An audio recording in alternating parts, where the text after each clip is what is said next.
Bonjour à tous, ici Reda de sitesdepetitesannonces.fr. Alors aujourd'hui nous allons voir comment détecter une mauvaise petite annonce. Il faut savoir que derrière mauvaise petite annonce, il y a mauvais vendeur. Et c'est ça qu'on essaie de déceler derrière. Mais nous n'avons pas accès directement aux vendeurs, à ses pratiques, etc. Donc ça peut être un particulier, voire parfois des professionnels, mais on va se concentrer sur l'occasion et le vendeur particulier. Eh bien, il dispose des mêmes outils que tous les autres vendeurs, c'est-à-dire qu'il va disposer du texte et des images. La stratégie consiste tout simplement à se concentrer sur la forme du texte et la forme des images. Par rapport au texte, premièrement, et c'est le critère numéro 1 déterminant et incontournable, c'est l'orthographe et la qualité du français. Minimum, on va dire le minimum syndical de la langue française. On ne demande pas non plus que ce soit qu'il parle comme un académicien, mais on va dire qu'il respecte le minimum de la langue française. Donc la qualité du français, pas de faute d'orthographe, ou une ou deux éventuellement, mais plus c'est pas pardonnable. Ensuite, il y a toujours dans le texte la forme de l'ensemble du texte. Il ne faut pas que ce soit d'un bloc. Ça veut dire que la personne n'a pas le souci d'être clair vis-à-vis des acheteurs potentiels, ce qui est quand même son objectif. Avant de pouvoir vendre, c'est de pouvoir vraiment proposer clairement quelque chose. Donc, il y a l'importance de que l'annonceur ait fait des sauts à la ligne, voire même à énumérer certains points. Ensuite, il faut que la personne, toujours dans le texte, il faut qu'on sente qu'elle ait pris le temps de parler de son produit. S'il y a des défauts, que la personne le dise, comme ça au moins, toujours dans ce souci de donner un maximum d'informations à l'acheteur potentiel pour qu'il puisse prendre sa décision. Et des points positifs ou l'état dans lequel se trouve le produit. Ensuite, il y a, bon, ça arrive assez rarement, mais ça arrive quand même, il faut éviter ce genre d'annonce, là où les personnes parlent en lettres majuscules, en lettres capitales dans tout le texte, ou trop de lettres en capitales, ça fait que la personne, comme si elle hurlait, et c'est pas fiable derrière. On évite ce genre d'annonce. Ensuite, nous allons passer aux images. Les images, comme le texte, il est possible de repérer le mauvais annonceur. Alors, premièrement, le nombre d'images. Ça dépend des produits. Pour un canapé, par exemple, pas besoin de prendre 6 photos. Mais si le site propose un maximum de 6 photos, si la personne prend 3 photos pour un fauteuil, ça va. Si, admettons, c'est une agence immobilière, elle va utiliser les 6 photos en général. Bon, maximum de photos, ça dépend des produits. Mais en tout cas, il faut qu'on sente que la personne, dans ses photos, ait mis un maximum de photos sur différents angles. Pour toujours, il faut qu'on sente ce souci d'informer au mieux l'acheteur potentiel. Et ça aussi, c'est un critère. Les différents angles du produit, selon les produits. Très important, il y a l'aspect général de la photo, sans parler de grande mise en scène professionnelle, puisqu'on est dans l'amateurisme. On va dire toujours le minimum. Il y a un minimum de mise en scène. C'est-à-dire qu'il faut que l'environnement, les alentours de là où sont prises les photos, soient propres, soignés, rangés. Si on vous montre, par exemple, un ordinateur à vendre, sur un bureau où c'est le bordel, eh bien, on zappe. La personne n'est pas fiable. Une personne fiable ne va pas faire ça. Un annonceur sérieux ne va pas faire ça. Il faut un minimum de propreté, de rangement, toujours de clarté aussi, quelque part, ça rejoint la clarté, soit clair. Aux alentours, l'endroit où est pris, où sont prises les photos. Très très important cet aspect-là. Ça révèle encore une fois l'annonceur.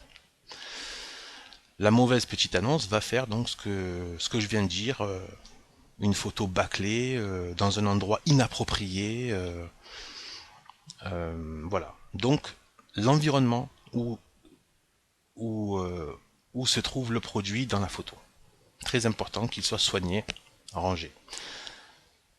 Ensuite, donc, petit détour, mais qui n'est pas vraiment, qui a son importance, c'est les personnes qui proposent plus de photos moyennant un contact par email. En général, il vaut mieux éviter les personnes qui proposent un détour pour arriver au produit. En général, c'est qui a mal donne. Vaut mieux éviter. On évite tout ce qui ralentit ou détourne du produit. Même si on propose un chemin de détour. Non. Ensuite, on revient au texte, mais cette fois dans la prise de contact. On peut être contacté par mail, si on a laissé son mail par le site de petites annonces, ou par texto. Bon, par texto, c'est plus difficile de bien écrire, mais il faut quand même un minimum, même par texto, mais un minimum. D'accord? Et dans le mail, en général, c'est le mail. Si on rentre en contact par texte, sauf si on appelle la personne par téléphone. Mais si on rentre en contact par mail, il faut que la personne, dans le texte du mail, ait respecté les formes de politesse. Et un minimum de français aussi. La politesse est très importante. Si la personne déjà, dans la prise de contact, est négligente sur cet aspect-là, c'est qu'elle déjà, elle vous passe par-dessus, et ce n'est pas bon. Il y a aussi la façon de s'adresser à vous. S'il n'y a aucune déférence, par exemple, la personne va dire « Vous habitez où ?» Point barre. Ni bonjour, ni au revoir. Et en plus, de manière, on va dire, trop brutale. « Vous habitez où ?» Ou « Je vous le prends à moitié prix. » Bon, là, on zappe tout de suite. On ne commerce pas avec des gens comme ça. Voilà. Parce que forcément, ça ne va pas donner quelque chose de bon à la fin. Ça peut se traduire par la personne qui annule le rendez-vous, voire qui ne vient pas ou qui sans vous avertir, et qui vous pose un lapin. Ça peut être la personne qui, le jour même, soit va vous appeler avant, ou ou rendez-vous même physique pour vous proposer au final moitié prix de moitié prix. Donc voilà, même dans la négociation, on le sait, on est tous comme ça, on veut tous un petit peu négocier, ça fait partie du marché, mais le minimum. Le minimum. Faut pas que ce soit qu'on vous propose du moitié prix de but en blanc. On fait tout ça, hein, le système de négociation, même du côté vendeur, on gonfle un peu le prix pour pouvoir après se rabattre sur une tranche qui nous intéresse s'il y a négociation. Donc, ça fait partie du jeu, mais il faut que ça soit toujours, on va dire, pas loin du prix qui a été proposé, pas trop loin, et il faut qu'il y ait du bon sens par rapport au produit. Voilà. Donc, maintenant, je vais parler rapidement du numéro de téléphone. Donc, le numéro de téléphone, ça s'est répandu maintenant, presque tout le monde laisse son numéro de téléphone. Alors, ce n'est pas forcément disqualifiant. Les annonceurs ou les vendeurs qui ne veulent pas laisser leur numéro de téléphone, c'est pas forcément mauvais signe, parce qu'ils ont tout à fait le droit de ne pas vouloir le diffuser par internet. Bon, mais on va dire que c'est quand même un plus pour ce qu'ils font. Ensuite, il y a aussi la disponibilité. Il faut que la personne ait montré qu'elle essayait d'arranger la prise de rendez-vous. Il faut qu'elle ait fait un petit effort. Sauf si, elle ne peut pas vraiment, ça se sent. C'est-à-dire qu'il y a des choses, c'est aussi du feeling. Il faut qu'on sente que la personne, à un moment donné, par exemple, si elle ne peut pas se déplacer, ou si ou si elle ne peut pas être telle heure et telle heure. Ça arrive à tout le monde, on est tous dans ce cas-là, mais il faut qu'on sente que la personne, si elle peut, qu'elle fasse un effort. Ça peut être par exemple, la personne va dire, bon, on peut éventuellement se donner rendez-vous entre midi et 2 à ma pause boulot. Je prends le produit dans la voiture si le produit est transportable. Bon, des choses comme ça. Bon, en tout cas, il faut qu'on sente que la personne va essayer d'arranger la prise de rendez-vous de manière, on va dire, équitable et bien. Ensuite, le moment même de la prise de rendez-vous physique. Il peut arriver qu'on tombe sur quelqu'un qui fasse beaucoup de baratin. Mauvais annonceur, mauvais vendeur derrière. Ceux qui n'ont pas un comportement un minimum professionnel, même si on est un particulier. C'est comme dans la vie.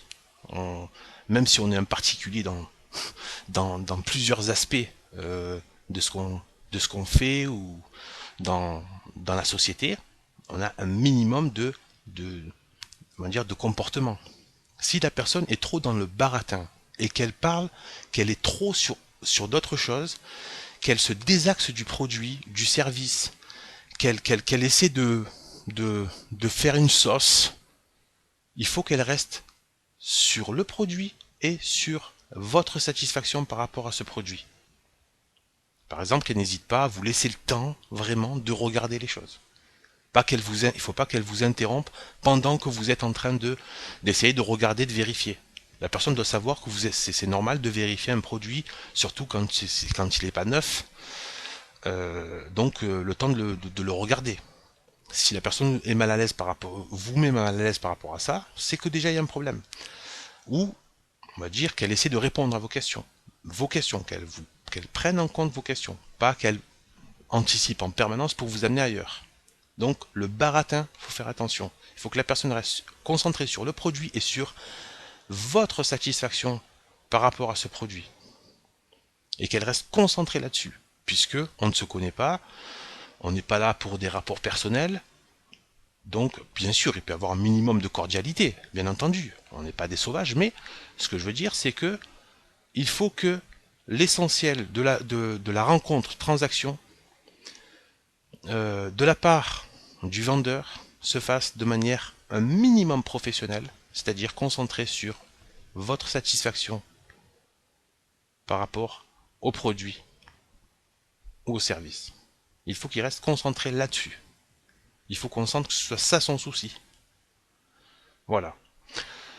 J'espère que ces petits